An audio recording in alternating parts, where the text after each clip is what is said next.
Roman legions carried standards representative of the planetary archetypes of the polar configuration.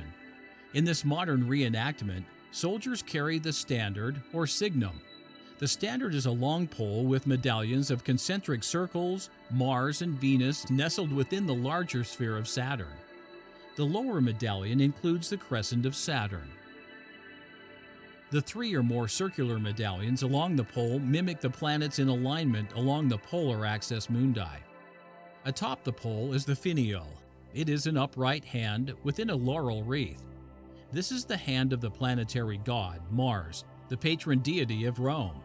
It ensured strength, power, and victory, just as the Hebrew hand of God did in the hands of Moses and Aaron. This scene from the frieze of Trajan's column in Rome displays 2 examples of the authentic battle standards with the hand finial. The standard represents the outstretched hand or arm of God seen by all the nations of the world at the Exodus. The pillar, or axis mundi, became the legionary pole or the rod of God used by Moses and Aaron. The plasma streamers of Venus became the hand and its fingers. The hand and arm were literally stretched out from the earth to the heavens.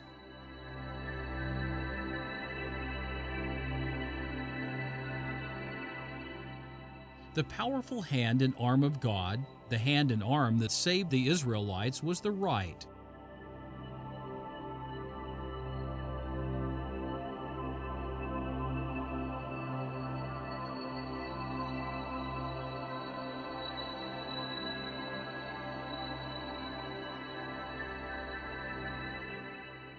The right hand and arm of the Lord was both high, meaning in the heavens above, and glorious, meaning it shone brightly as plasma does.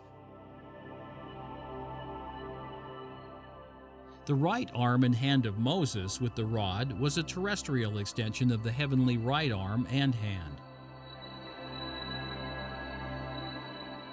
The heavenly hand of God was formed by the plasma streamers emanating from Venus.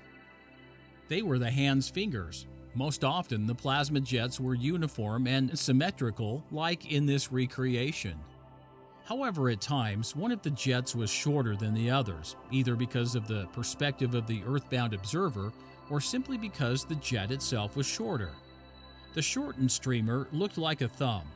In this rock art depiction of the hand of God, drawn from observation, the thumb is on the right side.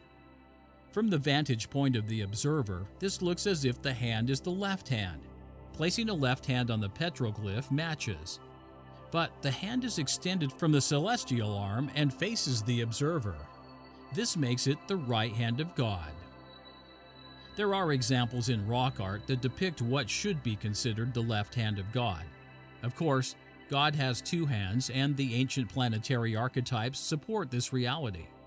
However, the right hand of God was likely dominant in the heavens and became the symbol of God's power, authority, and righteousness, among other things.